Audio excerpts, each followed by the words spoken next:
Selamat sore semuanya, selamat datang kembali di GPD Losufan yang tercinta. Kita memulai ibadah kita pada sore hari ini. Mari saudara kita siapkan hati kita. Mari kita datang dalam hadirat Tuhan dengan lebih sungguh-sungguh sebelum firman Tuhan diberitakan. Kita mau siapkan hati kita lebih lagi. Kita angkat pujian ini sejauh timur dari barat, Engkau membuang dosaku. Sejauh timur dari barat, Engkau membuang dosaku.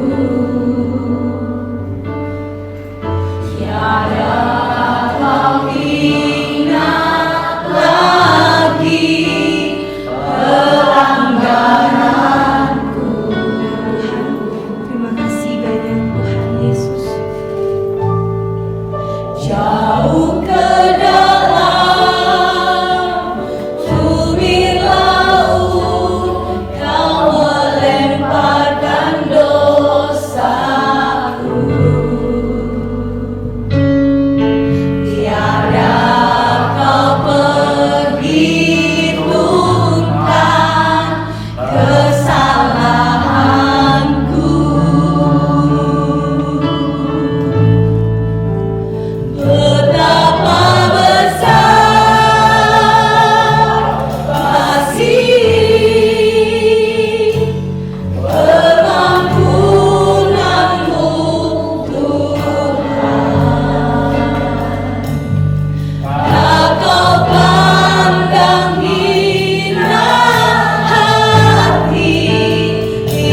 mengampuni Tuhan. Mungkin banyak kesalahan yang kami buat Tuhan. Sepanjang hari-hari kemarin sampai hari ini, kami tahu Tuhan Allah yang maha mengampuni setiap kesalahan kami. Saat kami datang kepadamu dengan segenap hati kami memohon pengampunan-Mu Tuhan. Engkau melihat, Engkau mendengar seruan hati kami. Terima kasih banyak Tuhan. Kami punya Allah yang begitu baik buat kami. Terima kasih kami mengucap syukur Tuhan. Tidak pernah hentinya kami mengucap syukur. Karena kami menjadi anak-anak pilihan-Mu Tuhan. Terima kasih Tuhan Yesus, terima kasih. Tiba saatnya Tuhan, sebentar kami mau mendengarkan firman-Mu. Biarlah Engkau memakai hamba-Mu. Engkau pakai juga setiap hati kami Tuhan. Dengan penuh kelembutan Tuhan, biar firman-Mu yang akan dilakukan oleh hamba-Mu Tuhan buat kami Tuhan, boleh tertanam di dalam hati kami Tuhan. Boleh bertumbuh dan berbuah-buah untuk hormat dan kemuliaan nama Tuhan. Biar kami boleh Tuhan mendengar, bahkan kami melakukan apa yang menjadi isi hati-Mu Tuhan. Terima kasih Tuhan, urapan-Mu ada atas hamba-Mu, urapan-Mu ada atas setiap kami. Untuk kami Tuhan bisa duduk diam mendengarkan firman Tuhan. Terima kasih banyak Tuhan, buat setiap para pelayan Tuhan yang sudah melayani Tuhan pada sore hari ini. Berkat-Mu, urapan-Mu yang sama juga atas setiap kami. Terima kasih Bapa, kami mau duduk diam, kami mau sambut firman-Mu dengan penuh sukacita. Hanya di dalam nama Tuhan, Yesus Kristus. Haleluya, amin. Haleluya.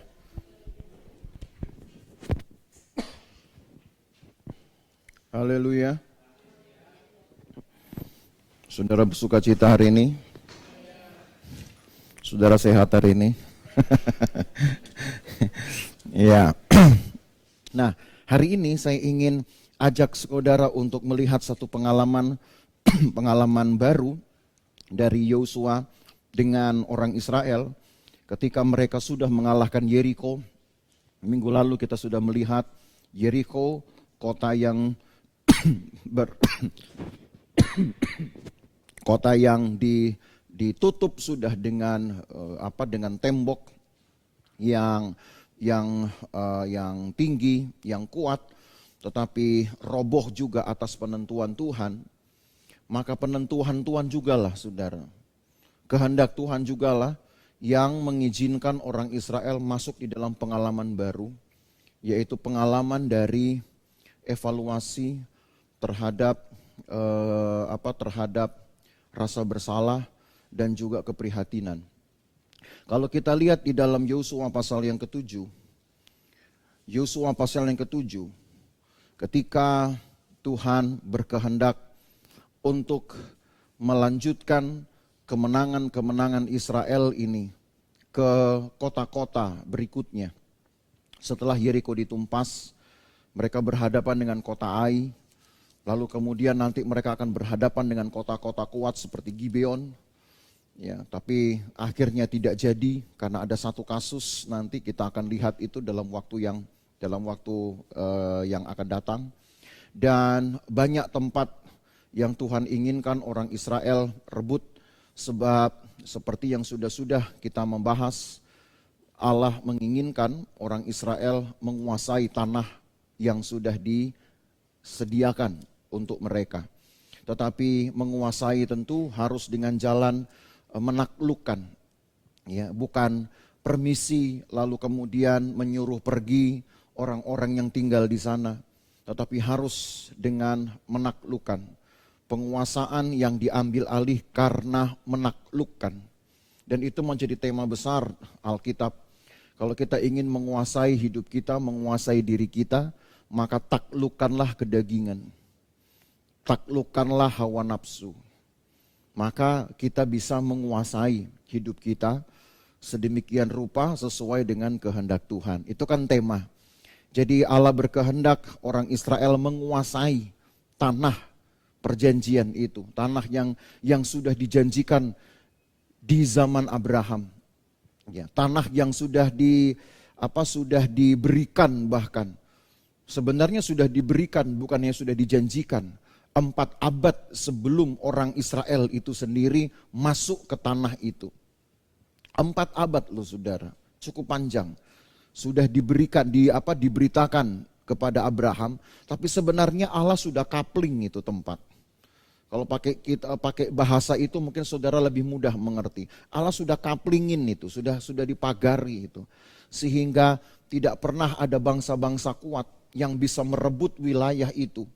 Padahal pada masa itu kerajaan-kerajaan di wilayah utara dari tanah perjanjian dan kerajaan di wilayah selatan dari tanah perjanjian itu adalah bangsa-bangsa kuat yang juga sedang bergerak untuk mencari perluasan daerah.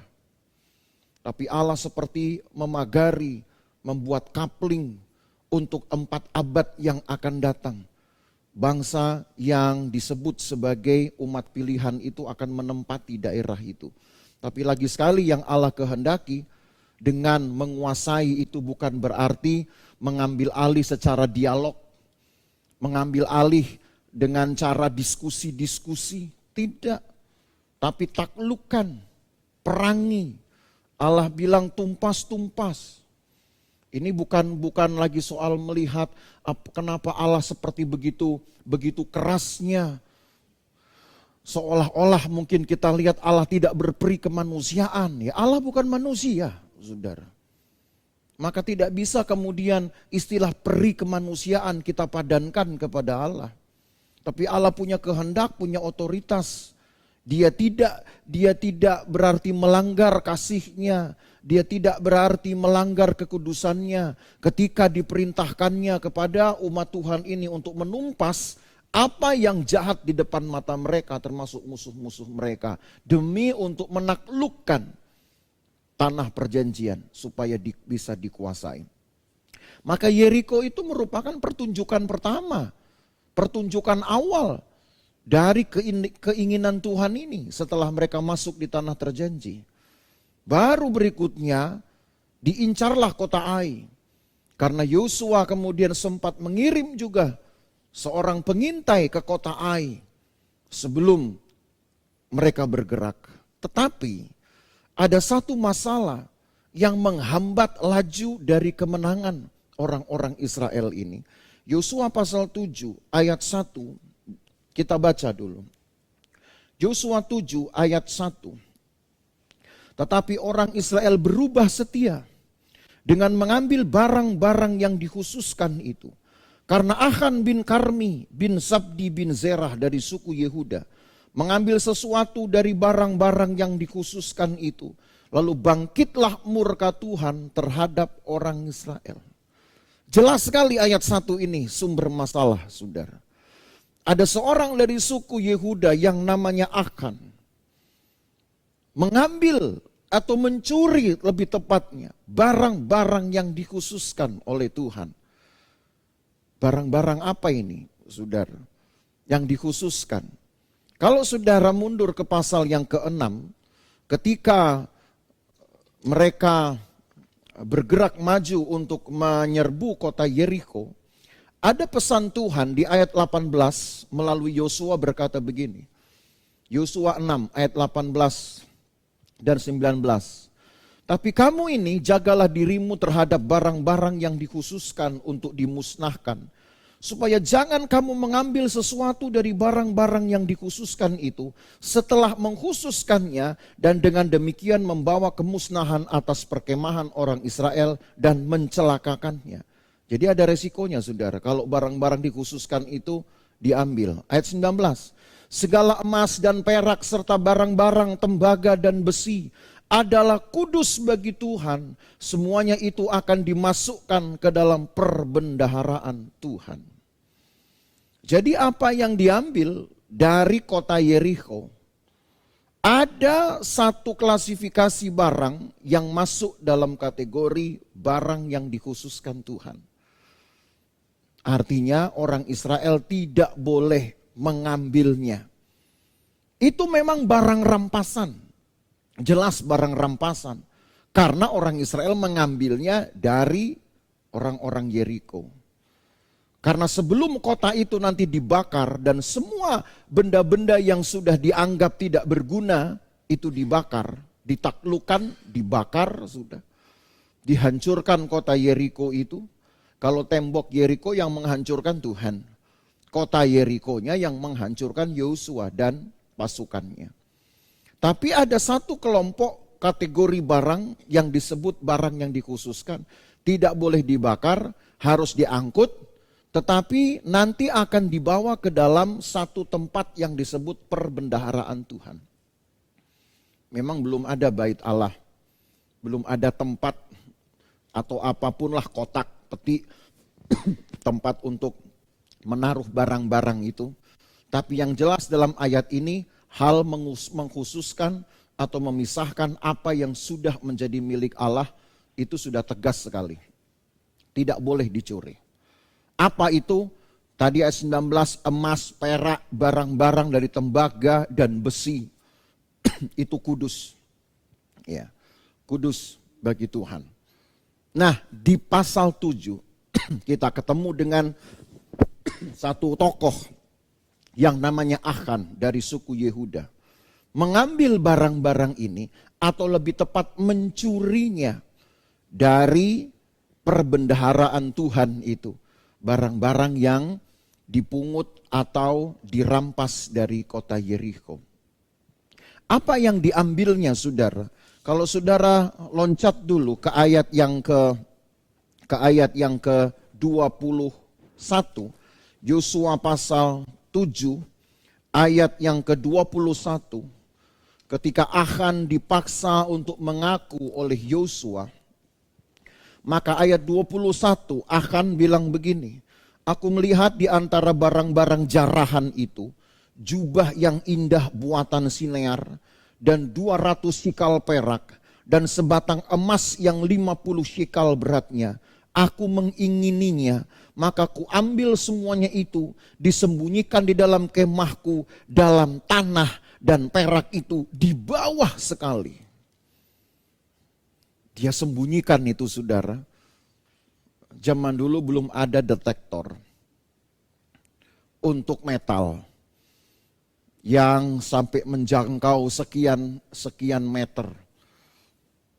Orang Israel tidak tahu. Yosua tidak tahu, tapi Tuhan tahu. Mata Tuhan melihat apa yang kita buat. Apa yang baik, apa yang jahat. Jadi berdasarkan kelakuan Achan ini, gak ada orang tahu. Tuhan murka sudah, sehingga kembali ke ayat yang pertama tadi. Tadi kan kita baca masih di ayat 1 pasal 7. Sekarang ayat 2. Ketika Yosua sudah menyuruh orang pengintai ke kota Yeriko. Lalu ayat 4 ya, sambung langsung ayat 4. Saya sambung ceritanya. Maka berangkatlah kira-kira 3.000 orang dari bangsa itu ke sana, ke kota Ai. Tetapi mereka melarikan diri di depan orang-orang Ai. Sebab orang-orang Ai menewaskan kira-kira 36 orang dari mereka. Orang-orang Israel dikejar dari depan pintu gerbang kota itu sampai ke Shebarim dan dipukul kalah di lereng. Lalu tawarlah hati bangsa itu amat sangat. Karena Tuhan murka. Dikirim 3.000 orang cuman mati 36 aja, repotnya minta ampun. Ngeper Israel ini. Kekalahan bukan hanya angka ya saudara. Tapi kekalahan itu sudah dianggap oleh orang Israel sebagai satu pengalaman ditinggalkan oleh Tuhan. Kenapa? Karena seorang Achan yang mencuri barang-barang kudus. Yosua kaget. Kenapa? Yeriko aja dengan mudahnya kita kalahkan. Kota Ai ini enggak sebesar Yeriko, tidak sekuat Yeriko. Sudah begitu yang dikirim 3.000 orang. Banyak itu. Cuman mati 36. 36 dibanding 3.000 itu cuma 1%, saudara. Betul ya? 1% tok. 1% lebih sedikit lah. 1, berapa itu? 1,3%. Ya. Sedikit sekali. Nggak ngefek lah harusnya. Tapi kocar-kacirlah orang Israel ini lalu takut. Sampai lalu dikatakan tawar hati bangsa ini amat sangat. Itu kalau dalam bahasa Ibrani itu tawar hati yang memang sampai takut sekali mereka. Seperti terancam, takut mati. Seperti itu digambarkannya. Padahal hanya 36 dari 3.000 mati. Kekalahan bukan hanya angka di sini. Tapi sebuah kesadaran tiba-tiba di depan orang Israel. Kenapa Tuhan tidak berpihak pada kita? Kenapa musuh dengan mudahnya mengalahkan kita, sementara kemarin kota yang kuat saja mereka tidak berkutik. Lalu apa yang terjadi? Ayat yang ke-6. Yosua pun mengoyakkan jubah dan sujudlah ia dengan mukanya sampai ke tanah di depan tabut Tuhan hingga petang. Bersama dengan para tua-tua orang Israel sambil menaburkan debu di atas kepalanya.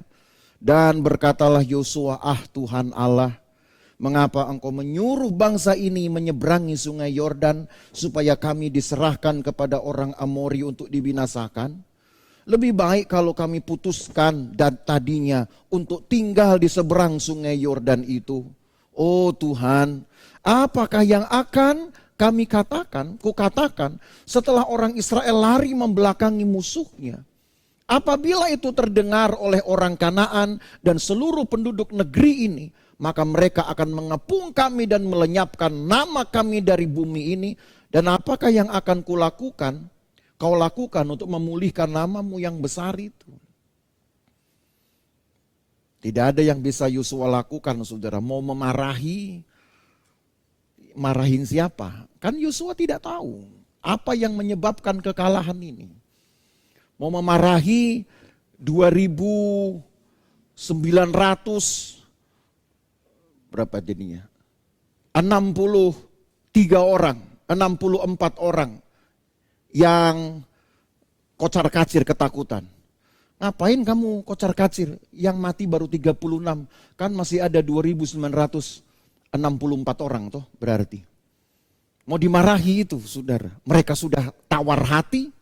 Dimarahin pun tidak akan memberi pengaruh apa-apa. Apa yang Yosua lakukan? Yosua tahu bahwa kekalahan ini pasti datang karena Tuhan. Sebab pada waktu penyerbuan ke Yeriko, perintah barang-barang yang dikhususkan ini harus diperhatikan, itu disertai dengan ancaman. Kalau sampai ada yang melanggar, maka aku tidak akan menyertai. Itu Tuhan ucapkan. Nanti saudara baca itu di pasal yang ke-6 itu, saudara seluruh pasal mulai dari kalau saudara mulai dari ayat 12, saudara akan dapati ayat itu. Atau kita bacalah saudara ya. Mulai ayat 6 mundur ayat 7 saja. Pasal 7 ayat 12. Sebab itu orang Israel tidak dapat bertahan menghadapi musuhnya.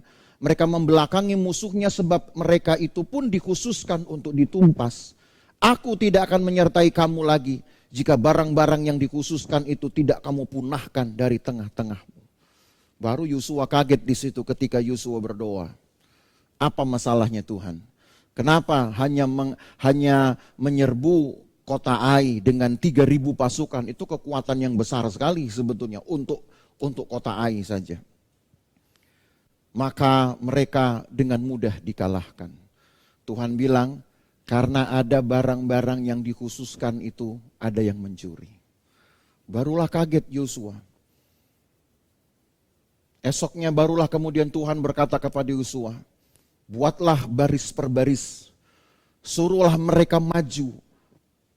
Apa yang nanti aku nyatakan maju, akan terlihat nanti, akan ketahuan nanti. Aku beritahu siapa dari suku-suku ini, dari keluarga per keluarga, marga per marga, yang akan mencuri, yang sudah mencuri. Sebetulnya pada waktu Tuhan berkata seperti itu kepada Yosua dan mengumpulkan orang Israel, ada kesempatan bagi Akan mengaku, tapi tidak dilakukannya. Tidak dilakukannya. Maka sampai haruslah kemudian ditunjuklah oleh Tuhan Akan inilah pencurinya. Sehingga ketika Yosua meminta pengakuannya, pengakuan Akan sudah terhitung terlambat, saudara. Sudah terhitung terlambat. Itu saudara bisa baca prosesnya. Mulai dari ayat yang ke-13 itu, sampai ayat yang ke-16, saudara akan tahu jalan ceritanya. Sebetulnya dari awal ketika Tuhan mengumpulkan seluruh bangsa Israel 12 suku ini, seharusnya seorang akan mengaku. Tetapi tidak diakuinya juga. Bahwa Allah tunjuk dari suku, dari kepuak-puaknya, keluarga-keluarga, baru satu orang ini. Ketika tinggal dia sendiri di depan sebagai seorang yang tersangka. Yosua baru tanya ayat yang ke-19. Ayat yang ke-19 coba kita baca. Berkatalah Yosua kepada Akan, anakku, hormatilah Tuhan Allah Israel dan mengakulah di hadapannya. Katakanlah kepadaku apa yang kau perbuat, jangan sembunyikan kepadaku. Lalu Akan menjawab Yosua, katanya, benar akulah yang berbuat dosa. Tapi itu sudah dihitung telat. Karena Tuhan sudah menunjuk orangnya. Itu sebabnya dalam cerita ini, dikatakan kemudian Akan ini pada akhirnya harus dilempari batu. Sampai mati, dieksekusi. Sudah ngaku, tapi telat. Karena ketika Tuhan kumpulkan bangsa ini di depan Yosua dan di depan hadirat Tuhan, seharusnya ada rasa bersalah yang mendahului pengakuan itu sebelum Tuhan tunjuk. Tapi itu hanya masalah satu orang, saudara. Hanya masalah satu orang. Yosua lebih berat menghadapinya karena dia sedang menanggung masalah satu bangsa. Maka apa yang Yosua lakukan itulah sebenarnya yang di dalam cerita ini mau ditegakkan. Akan memang berbuat dosa, dia terlambat mengakui, dia dihukum. Itu cerita yang kuat juga menjadi pembelajaran iman buat kita. Lebih baik mengaku sebelum datang hukuman yang lebih berat. Tapi penekanan ayat ini bukan kepada beban Akannya. Beban Yosua karena kesalahan Akan ini menjadi kesalahan nasional yang ada di pundak Yosua. Makanya Yosua kemudian sampai bersujud dan apa tadi? Baca kembali ayat yang ke-6 itu. Mundur lagi ayat 6, saudara. Yosua pun mengoyak jubahnya dan sujudlah ia dengan mukanya sampai ke tanah di depan tabut Tuhan hingga petang. Bersama dengan para tua-tua Israel sambil menaburkan debu di atas kepalanya. Hanya ada dua peristiwa di dalam Alkitab saya lihat. Orang yang bersujud di hadapan Tuhan sampai petang, bahkan sampai waktu yang cukup lama dengan menaburkan debu di atas kepalanya. Ini tanda doa keprihatinan, doa kedukaan. Tapi saya lihat tidak pernah sendiri selalu. Kesalahan Akan ini menjadi beban bagi Yosua. Yosua berdoa sampai petang dengan doa keprihatinan. Maka saya lihat sebenarnya inilah yang sedang diangkat oleh pencerita Alkitab. Lebih kuat daripada cerita tentang pengakuan Akan yang sudah terlambat. Yang akhirnya pun pengakuan itu tidak membuat dia lolos dari hukuman mati. Tapi tetap harus mengalami hukuman mati. Bahkan yang dihukum mati bukan cuma Akan loh kalau saudara baca.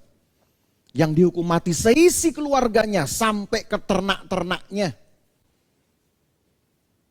Yang bikin dosa satu orang tapi satu keluarga kena.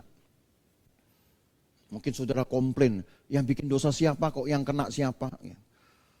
Itu karena perbuatan dosa pada waktu itu adalah kecemaran atas kecemaran mencemarkan nama kekudusan nama Tuhan. Jadi Allah harus bertindak untuk membuat orang Israel jera dan takut. Tapi perhatian pencerita Alkitab, perhatian saya, dan kiranya menjadi perhatian saudara, adalah apa yang Yosua buat.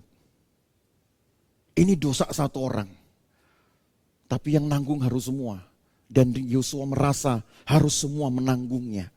Sehingga berdoalah dia, dan apa yang dia buat? Dia mengajak juga tua-tua Israel berdoa. Bapak Ibu Saudara, masa sekarang ini memang kita sedang dilatih untuk peka dengan suara Tuhan, peka dengan hadirat Tuhan. Apapun yang terjadi harusnya muncul dulu kepekaan di dalam diri kita. Ada yang salah ini. Jadi situasi ini pun sebenarnya membuat kita harus mengevaluasi diri. Kalau ada yang salah, jangan kemudian kita tuding-tuding orang yang bikin salah. Sebab dengan menuding orang yang buat salah, dia nggak akan jadi benar. Betul tidak? Dan ketika kita menuding yang berbuat salah, saudara pun juga bukan berarti menjadi orang yang lebih benar dari yang kita tuding. Yang paling benar itu adalah kalau kita berdoa. Tuhan, mengapa ini terjadi? Mengapa seperti kami kehilangan sesuatu di dalam rumah Tuhan? Seperti kehilangan hadirat Tuhan, kehilangan pekerjaan Tuhan, kehilangan hadirnya Tuhan. Yang bikin dosa, dia akan dapatkan penghakimannya sendiri. Tapi penghakiman buat kita adalah karena pada akhirnya dosa satu orang, dosa orang lain, imbasnya ke kita, kita tidak merasakan hadirat Tuhan. Maka wajiblah kita, saudara, dan mungkin pada akhirnya kita harus meningkatkan kewaspadaan untuk ini. Berdoalah, rajinlah berdoa. Enggak harus saudara kemudian ambil debu, taruh debu di kepala. Enggak harus juga kali ya. Nanti saudara bilang ini, kenapa pendeta Haniel nyuruh saya main kotor-kotor, mau berdoa aja mesti kotor-kotor. Ya. Enggak harus saudara. Tapi itu memang pada masa itu adalah tanda dari keprihatinan, dari kedukaan. Ayub juga begitu loh saudara.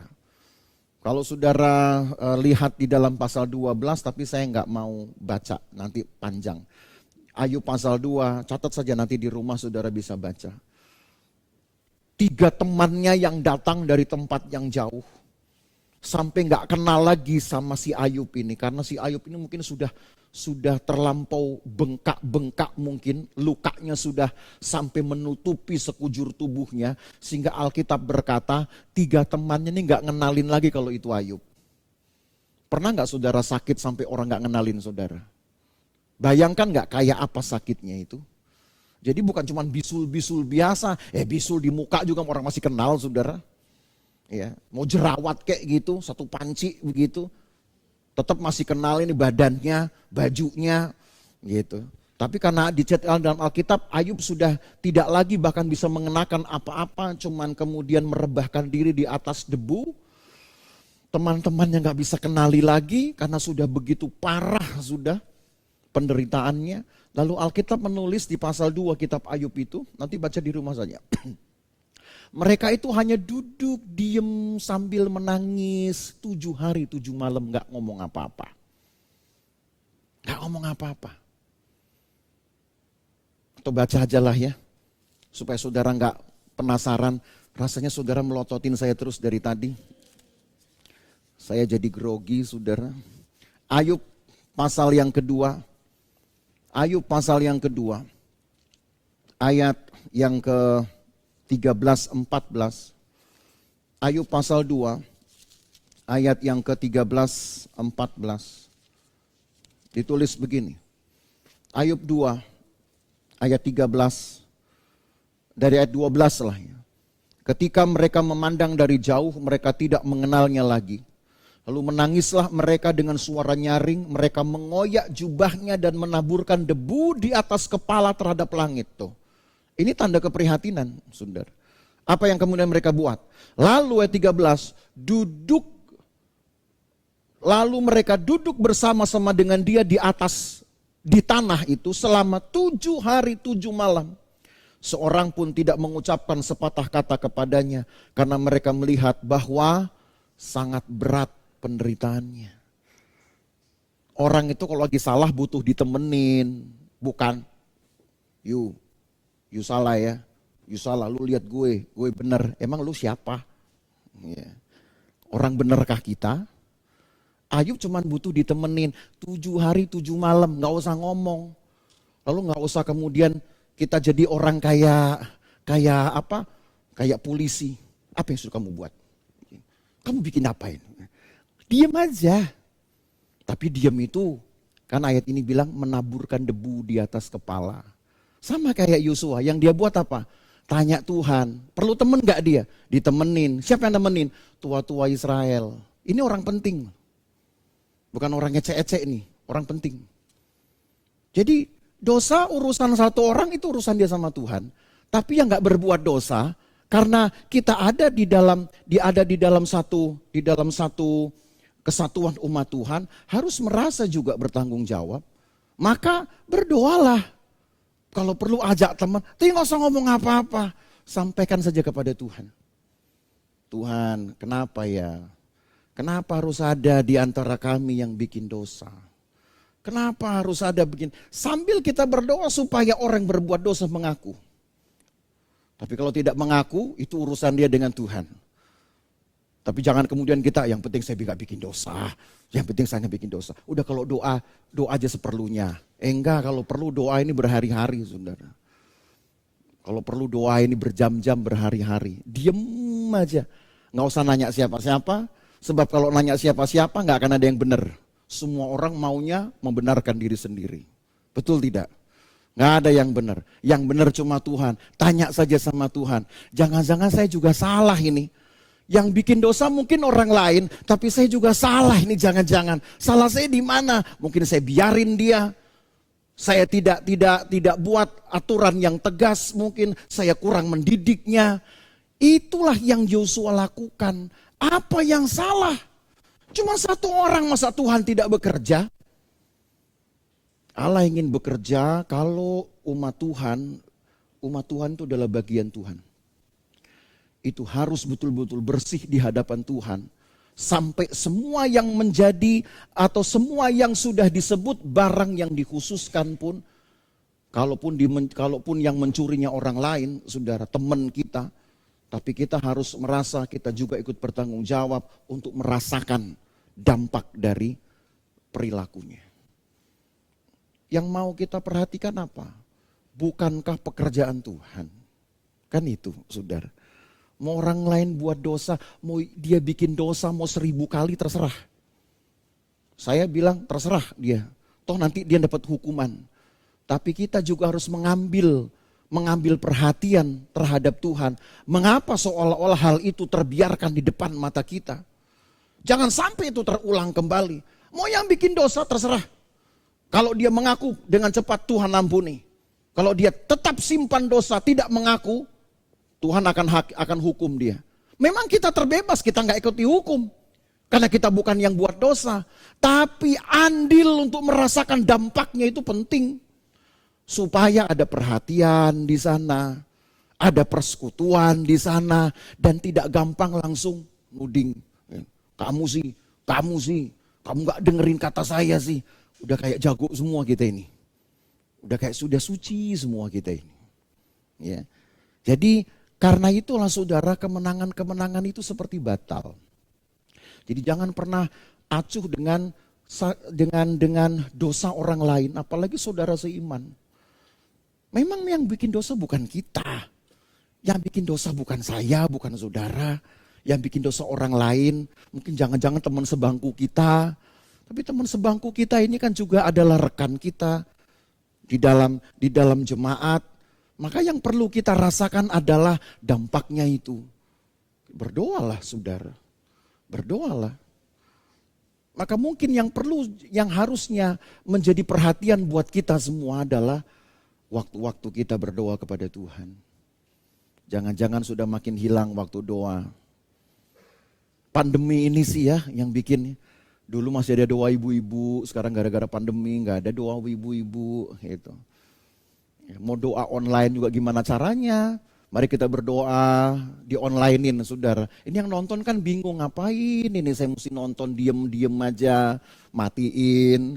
Susah emang kalau mau berdoa secara online. Mungkin harus berdoalah di rumah-rumah sendiri. Dibuatlah doa-doa berantai, tapi tanggung jawab. Ya, tanggung jawab terhadap pilihan walaupun gak bisa dikontrol. Nanti kalau ada saudara, saya ngambil aja doa jam 1 pagi misalkan. Ya bangunlah jam 1 pagi untuk berdoa. Walaupun gak ada yang kontrol. Karena kita tidak mungkin keluarkan anggaran beli CCTV, saudara. Di rumah saudara kasih CCTV, ini jemaat kalau nggak diperingatkan gitu. Saudara yang bernama ini sedang tidak berdoa, itu kan kayak di lampu merah dong namanya ya. Bukan begitu juga kan saudara. Jadi mari kita melihat peristiwa-peristiwa ini, satu hambatan dari pekerjaan Tuhan itu secara bersama-sama. Kalaupun satu orang bikin dosa, tapi saudara juga harus ikut merasakan dampaknya juga. Karena bagaimana kita bisa merasakan hadirat Tuhan, saudara? Kita bisa merasakan kekuatan Tuhan di dalam jemaat kalau ada satu orang yang bikin dosa dan belum beres. Maka itu yang harus dibereskan. Setelah itu nanti saudara akan lihat, saya tidak akan menyampaikan semua. Tapi dalam pasal 7 ini, setelah akan dihukum, sayangnya harus dihukum sih dia ya.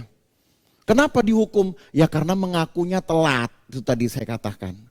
Sudah keburu Tuhan tunjuk, baru dia ngaku. Itu pun karena disuruh Yosua. Hai anakku, ngakulah gitu. Cuma kalau dari awal, dari ketika barisan-barisan itu kan kayak sekolah dulu.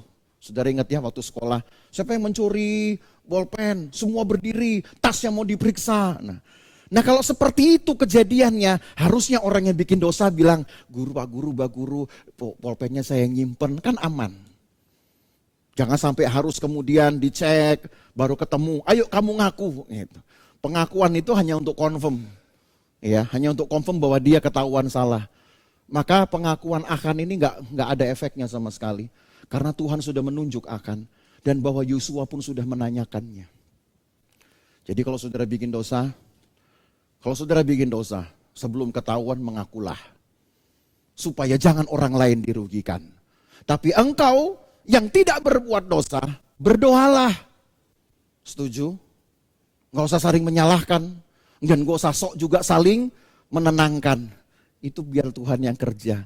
Kita berdoa ya Tuhan, ini kan milikmu, ini kan umatmu, ini kan milik kesayanganmu. Kaulah yang ngomong, tapi saya tetap berdoa.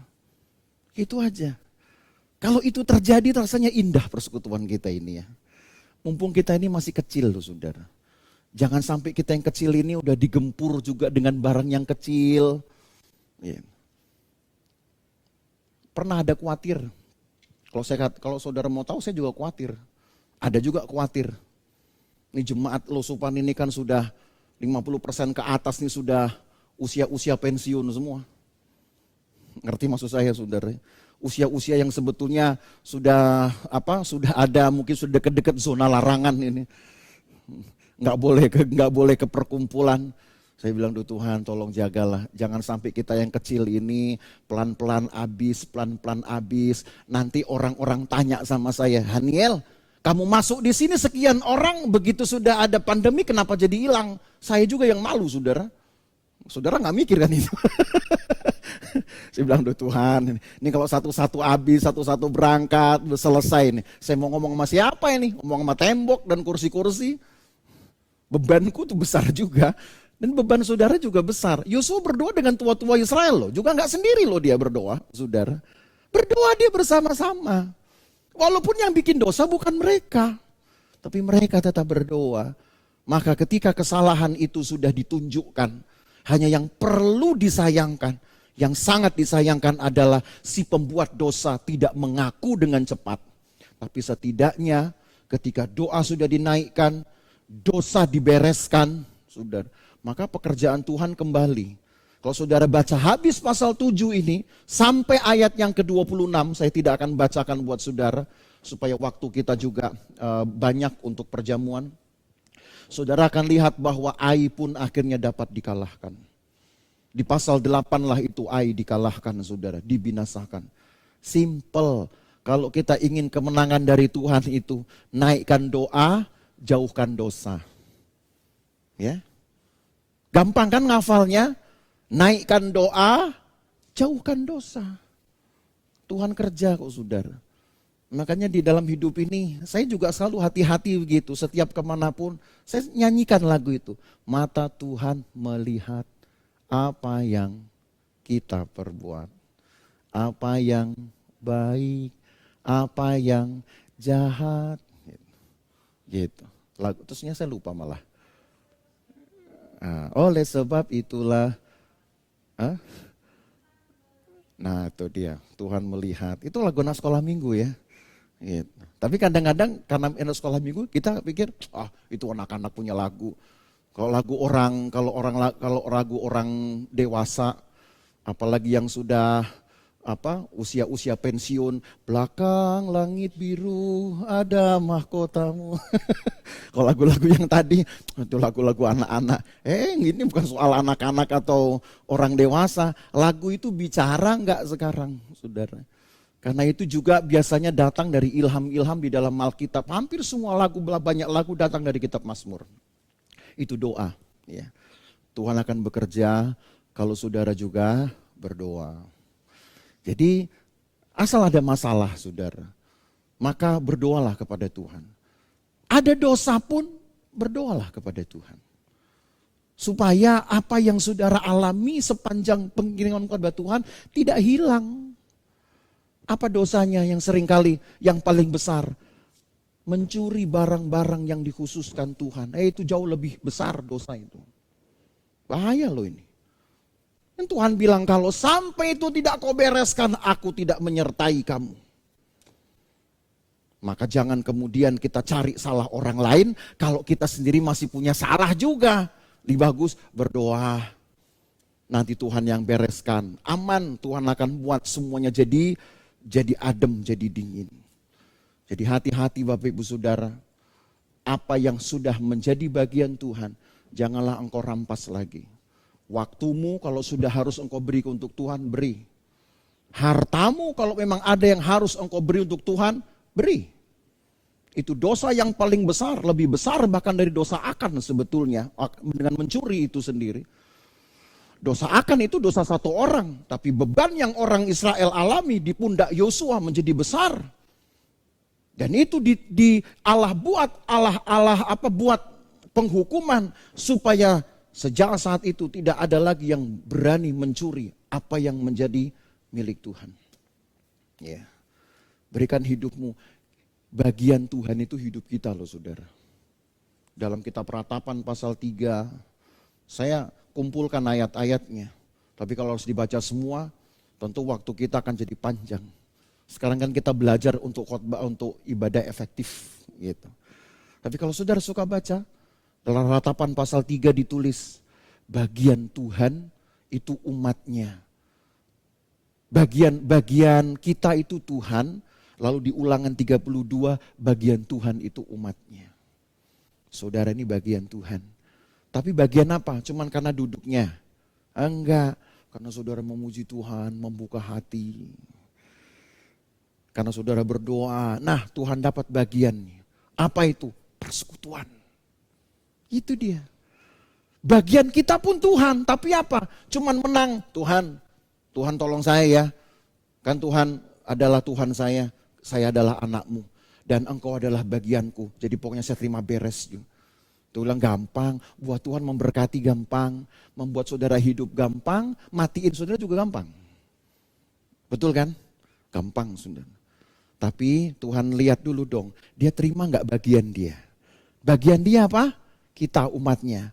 Yang bagaimana dulu? Enggak umatnya yang cuman sekedar numpang nama di KTP status orang Kristen. Yang cuman numpang doang masuk di acara YouTube online tiap jam 5 ibadah Losufan. Yang nonton itu banyak loh saudara, enggak cuman jemaat. Saya tahu itu. Kenapa? Karena jumlah jemaat kita cuman berapa sih? Yang nonton puluhan. Makanya saya juga bingung, yang nonton ini siapa gitu. Ya. Sayangnya nggak ada tulisan nama, kecuali kalau saudara nyapa. Saudara nggak pernah nyapa sih, nyapa dong di live chat gitu. Puji Tuhan, jadi saya tahu, oh dia nonton gitu. Saudara kalau chat maunya chatnya yang lain-lain sih, nggak chat di situ gitu ya. Chat sama temen, chat sama siapa, sama pacar, sama doi, gitu. Chat dong di situ gitu ya. Ya. Jangan ketawa, kalau ketawa jangan-jangan ada yang suka chat-chatan nih nanti kemana-mana gitu. Jadi Bapak Ibu Saudara, mari lakukanlah apa yang sudah menjadi bagian kita untuk Tuhan. Supaya apa yang saudara inginkan, bagian Tuhan untuk kita, saudara terima. Ya. Memang bagian Tuhan adalah kita, tapi bukan kita yang diam diri. Kita yang aktif berdoa. Tahulah kita sekarang memang ibadah hanya 1 minggu 1 kali. Sebab itu yang dianjurkan. Kalau bisa dianjurkan pun jangan sampai ibadah lebih dari 1 kali. Sekarang kita masih ikuti itu. Kita belum adakan ibadah yang lain, tapi bukan berarti melarang ibadah saudara sendiri di rumah. Bukan berarti menghentikan ibadah saudara sendiri dengan Tuhan di rumah. Lakukanlah apa yang harus menjadi bagian saudara kepada Tuhan sebelum engkau tuntut bagian Tuhan di dalam hidupmu. Saudara mau? Haleluya. Sejauh timur dari barat, Dia membuang dosa-dosa kita. Ingatlah saudara bahwa siapapun kita di hadapan Tuhan adalah orang-orang yang bersalah.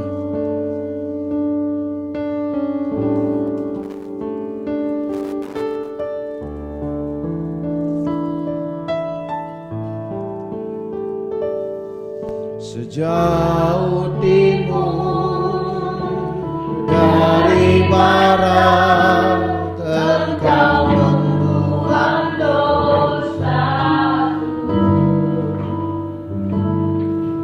Tiada kau ingat lagi pelanggaranku.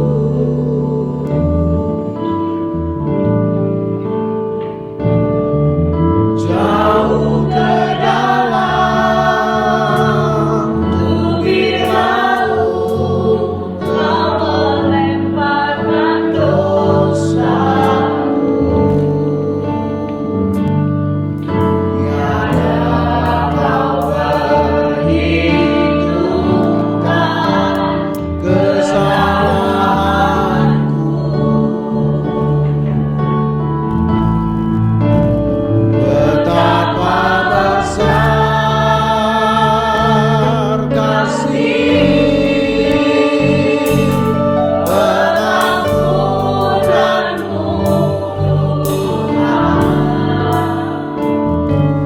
Tak kau pandang hina hati yang hancur.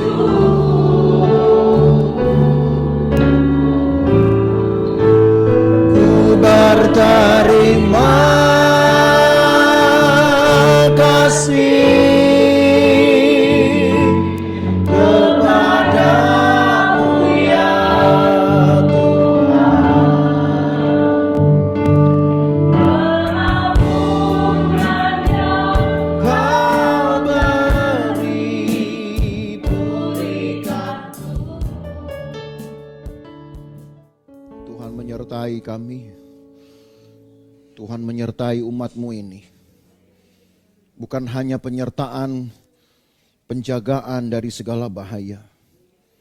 Tapi sertailah, kawalilah pikiran dan hati kami ya Tuhan. Kami seringkali merasa bahwa kami orang benar, tapi kami sebenarnya orang yang bersalah. Jangan sampai cara kami berdoa seperti orang Farisi. Berdoa yang hanya mengumbar prestasi-prestasi pelayanan kami. Tapi pada akhirnya Engkau tidak berkenan kepada doa seperti itu. Maka Tuhan ampunilah kami, supaya kami memupuk dan mempertajam kasih kami kepada Tuhan. Tidak harus kami melihat cara orang lain hidup.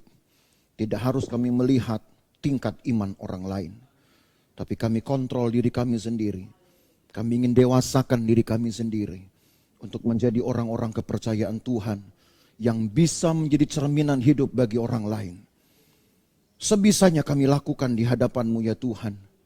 Supaya kalau ada orang-orang yang lemah, mereka dapat kuat dengan cara hidup kami.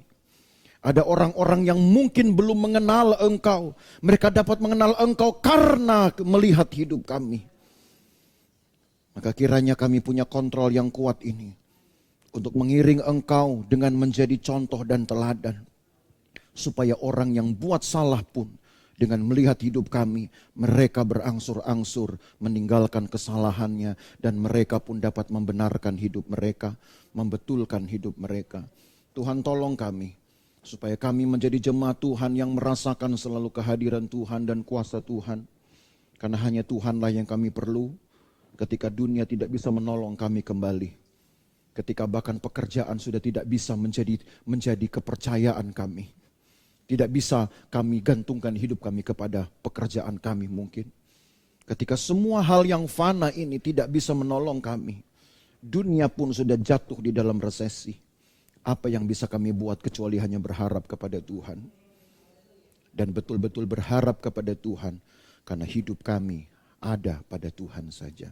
Terima kasih Tuhan, sertai umat-Mu dalam keseharian mereka yang masih bisa bekerja. Tuhan berikan sehat kuat dan pagari aktivitas mereka. Jauhkan dari bahaya, celaka, perbuatan jahat orang lain. Bahkan dari virus-virus pembawa malapetaka. Tuhan halaukan. Yang tidak bisa bekerja, Tuhan buka jalan. Engkau melihat kesungguhan hati mereka. Engkau melihat pergumulan mereka. Tuhan pasti buka jalan. Dan Tuhan akan menunjukkan kemurahan-Mu. Tuhan akan menyatakan nanti kehendak-Mu. Sehingga anak-anak Tuhan ini dapat bersaksi kembali tentang pengalaman-pengalaman kemenangan iman mereka. Terima kasih Tuhan, besertalah Engkau dengan rekan-rekan kami yang belum bisa hadir di ruangan ini bersama kami. Mungkin karena kondisi mereka, mungkin juga karena 1-2 alasan mereka untuk kesehatan. Kami berdoa kiranya penyertaan Tuhan tetap ada atas mereka. Hadirat Tuhan tetap menjadi bagian mereka Tuhan. Dan pengalaman-pengalaman kemenangan iman kiranya akan mengisi hari-hari pengiran mereka kepada Tuhan.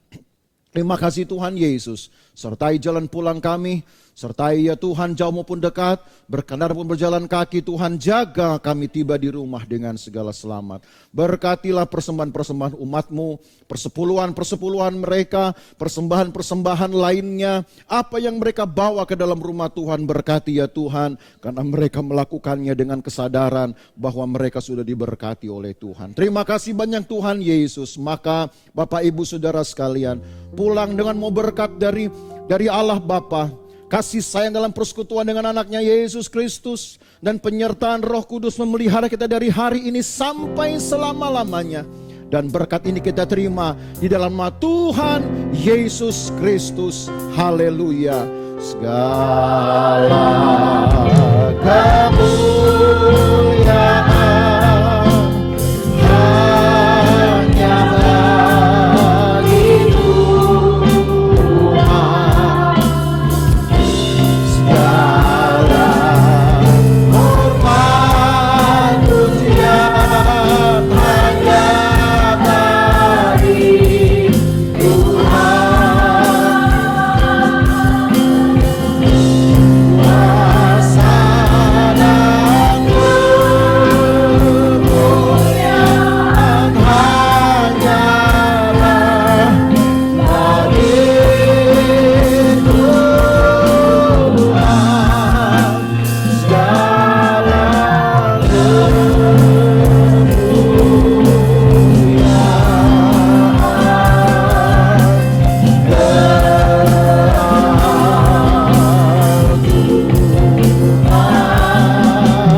bersama kita berkata,